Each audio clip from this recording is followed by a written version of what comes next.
Next topic है software and it's need, यानी कि सॉफ्टवेयर और उसकी आवश्यकताएं।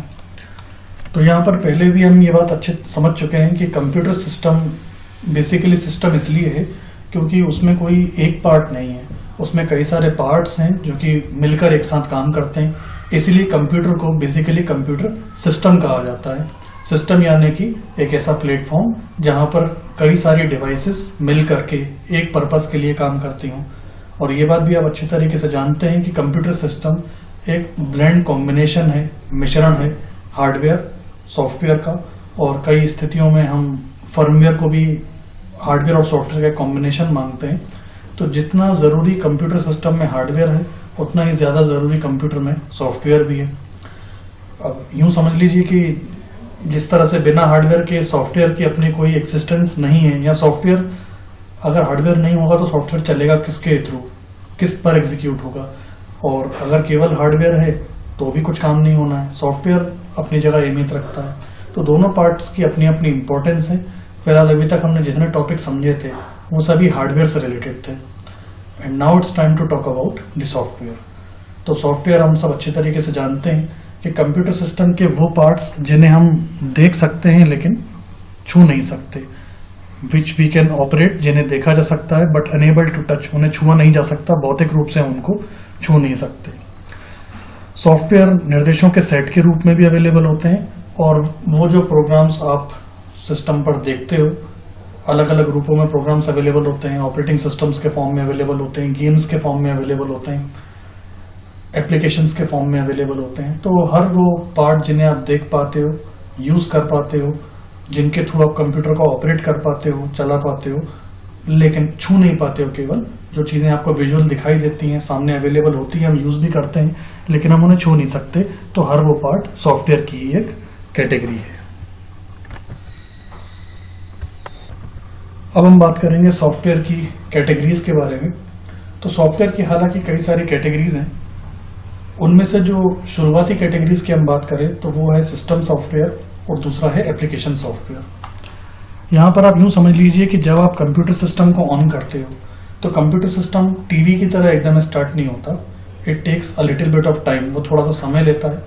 थोड़ा सा समय लेने के बाद जब एक न्यूट्रल स्टेज आपके सामने आ जाती है, होम स्क्रीन आ जाती है, जिसे हम डेस्कटॉप सिचुएशन बोलते हैं, स्टार्ट मेन्यू आपको दिखने लगता है। वो एक ऐसी अवस्था होती है जिस अवस्था का इस्तेमाल करके आप किसी भी प्रोग्राम में जा सकते हैं। यूं समझ लीजिए कि जब हम कंप्यूटर को स्टार्ट करते हैं तो डायरेक्ट कोई प्रोग्राम स्टार्ट नहीं होता, ना डायरेक्ट टेली स्टार्ट होता है, ना डायरेक्ट MS वर्ड या एक्सेल या पावर पॉइंट, ऐसे कोई प्रोग्राम डायरेक्ट स्टार्ट नहीं होता। कंप्यूटर सिस्टम स्टार्ट होने के बाद पहले तो थोड़ा समय लेता है। थोड़ा समय लेने के बाद डेस्कटॉप हमारे सामने आता है, और फिर उस डेस्कटॉप की सहायता से ही हम किसी दूसरे प्रोग्राम तक जाते हैं। ये हमने हार्डवेयर के थ्रू सिस्टम स्टार्ट करा। सबसे पहले कोई प्रोग्राम नहीं आएगा, ये हमारे सामने यूजुअली ऑपरेटिंग सिस्टम आएगा। आमतौर पे हम विंडोज का इस्तेमाल करते हैं, तो वहां पर विंडोज एक ऑपरेटिंग सिस्टम का रोल प्ले करता है। विंडोज यहाँ पे आके स्टे कर जाएगा, रुक जाएगा। फिर आप अपनी आवश्यकता के अनुसार टेली या वर्ड या एक्सेल या पावर पॉइंट या किसी भी तरह के प्रोग्राम को खोलोगे तो वो प्रोग्राम एप्लीकेशन सॉफ्टवेयर कहलाएगा, और जिसकी मदद से अपन ने प्रोग्राम तक पहुंचे ऑपरेटिंग सिस्टम की मदद से, जो कि हमारे पास यूजुअली विंडोज के फॉर्म में होता है, लेकिन और भी ऑपरेटिंग सिस्टम्स अवेलेबल हैं जैसे लिनक्स है या यूनिक्स है। तो उस सिचुएशन में लिनक्स या यूनिक्स ऑपरेटिंग सिस्टम की भूमिका निभाते हैं।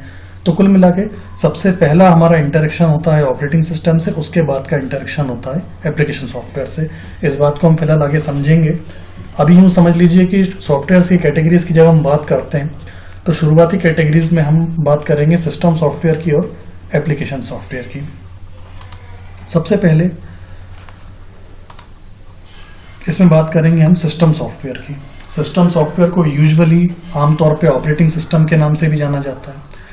System software provides a platform to the user to operate and manage applications as well as even whole computer system. यहाँ ये बताया गया है कि सिस्टम सॉफ्टवेयर यूजर को एक ऐसा प्लेटफॉर्म देता है जिस प्लेटफॉर्म की सहायता से यूजर कंप्यूटर सिस्टम को ऑपरेट कर सकता है। मैंने आपको बताया कि अगर आपके कंप्यूटर में विंडोज ऑपरेटिंग सिस्टम है तो जैसे ही आप कंप्यूटर स्टार्ट करेंगे तो डायरेक्ट कोई प्रोग्राम स्टार्ट नहीं होगा। सबसे पहले विंडोज आपके सामने इंटरेक्ट होगा, फिर उस विंडोज की सहायता से ही विंडोज़ की सहायता से ही आप अपनी आवश्यकता के अनुसार किसी प्रोग्राम तक जाएंगे।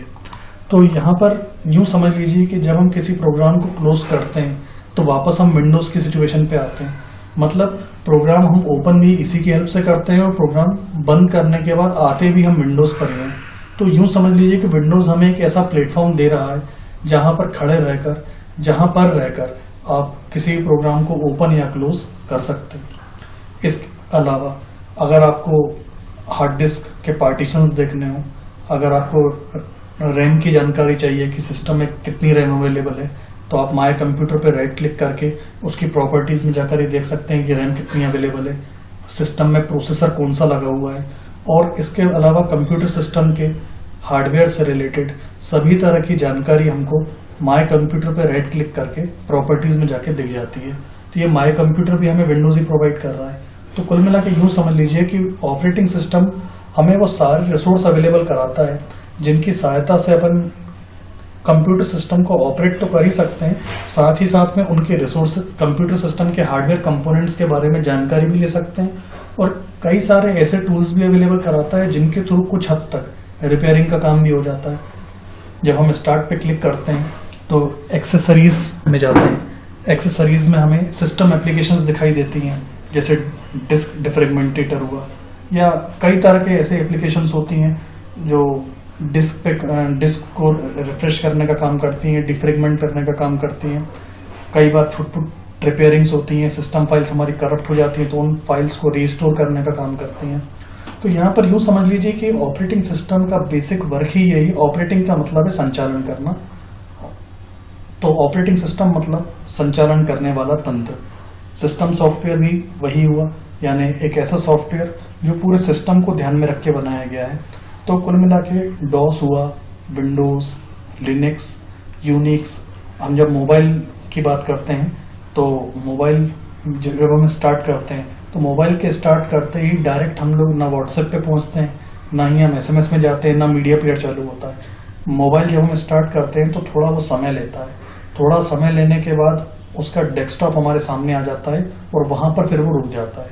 उसके बाद फिर हमारा काम है कि उस डेस्कटॉप की सहायता से हम जिस प्रोग्राम को खोलना चाहें खोल सकते हैं। किसी प्रोग्राम को बंद करेंगे तो वापस हम उसी डेस्कटॉप पर आ जाएंगे। तो कुल मिला के मोबाइल के केस में अगर आपके पास गूगल एंड्रॉयड है तो वहां पर गूगल एंड्रॉयड एक ऑपरेटिंग सिस्टम का रोल प्ले कर रहा है। अगर आपके पास एप्पल का मोबाइल है तो उसमें iOS ऑपरेटिंग सिस्टम का रोल प्ले कर रहा है। तो यूँ समझ लीजिए कि कंप्यूटिंग डिवाइसेस भले ही वो कंप्यूटर हो या मोबाइल हो, दोनों को ही चलने के लिए ऑपरेटिंग सिस्टम बहुत ज़्यादा ज़रूरी है। और डिवाइस स्टार्ट करने के बाद सबसे पहला इंटरेक्शन जिससे होता है वो हमारा ऑपरेटिंग सिस्टम से ही होता है। जब हमारे कंप्यूटर में विंडोज़ है, हमने कंप्यूटर स्टार्ट करा तो हमें विंडोज़ दिखाई दिया सबसे पहले। मोबाइल में अगर गूगल एंड्रॉयड है, जैसे ही हमने मोबाइल स्टार्ट करा सबसे पहले गूगल एंड्रॉयड से इंटरेक्शन हुआ। एप्पल का मोबाइल है या मैक का कंप्यूटर सिस्टम है तो कंप्यूटर स्टार्ट करने पे सबसे पहला ऑपरेटिंग सिस्टम हमको iOS दिखाई देता है। इस पिक्चर में हम समझ सकते हैं ऑपरेटिंग सिस्टम की वर्किंग को। ये पूरी तरह से सेंट्रलाइज्ड है। आप देखिए, सेंट्रलाइज्ड मतलब इस अवस्था पे तो आपको आना ही पड़ेगा। अब जैसे हमने प्रोसेसिंग स्टार्ट करी या हमने कंप्यूटर सिस्टम को स्टार्ट करा, सीपीयू से स्टार्टअप हुआ। स्टार्टअप होने के बाद सीधे सबसे पहला इंटरेक्शन हमारा ऑपरेटिंग सिस्टम से होगा। अब यहाँ ऑपरेटिंग सिस्टम ही एक माध्यम है जो हमें बाकी की 3 स्टेजेस पे पहुंचा सकता है। वो ही हमें हेल्प करेगा किसी एप्लीकेशन प्रोग्राम तक पहुंचने में, वो ही हमें हेल्प करेगा इन डिवाइसेस को कंट्रोल करने में। या यूं समझ लीजिए कि जब हमने कीबोर्ड से कुछ MS वर्ड पे टाइप करा तो कीबोर्ड है ये इनपुट डिवाइस और MS वर्ड है एप्लीकेशन सॉफ्टवेयर। कीबोर्ड है इनपुट डिवाइस, MS वर्ड है एप्लीकेशन सॉफ्टवेयर। तो कीबोर्ड का डेटा डायरेक्टली एप्लीकेशन सॉफ्टवेयर पे नहीं जाएगा, पहले वो इंटरेक्ट होगा ऑपरेटिंग सिस्टम के पास। ऑपरेटिंग सिस्टम उस डेटा को पहले रिसीव करेगा, उसके बाद वो उसे फॉरवर्ड करेगा रिस्पेक्टिव एप्लीकेशन सॉफ्टवेयर पे। इसी तरह से MS वर्ड से आप कुछ प्रिंट निकालना चाहते हैं तो प्रिंटर है एक आउटपुट डिवाइस, MS वर्ड है एप्लीकेशन सॉफ्टवेयर। तो जब प्रिंट कमांड दी जाएगी तो वो डेटा सीधे प्रिंटर के पास नहीं जाएगा वर्ड से, पहले वो ऑपरेटिंग सिस्टम को इंटरेक्ट होगा। ऑपरेटिंग सिस्टम उस डेटा को फॉरवर्ड करेगा प्रिंटर के पास। तो कुल मिला के यूं समझ लीजिए कि एक बार हमारे कंप्यूटर सिस्टम में कोई एप्लीकेशन सॉफ्टवेयर नहीं हो फिर भी काम चल जाएगा, लेकिन अगर ऑपरेटिंग सिस्टम नहीं है तो आप समझ लीजिए कि कंप्यूटर सिस्टम स्टार्ट ही नहीं लेगा। तो यही है ऑपरेटिंग सिस्टम का इम्पोर्टेंस।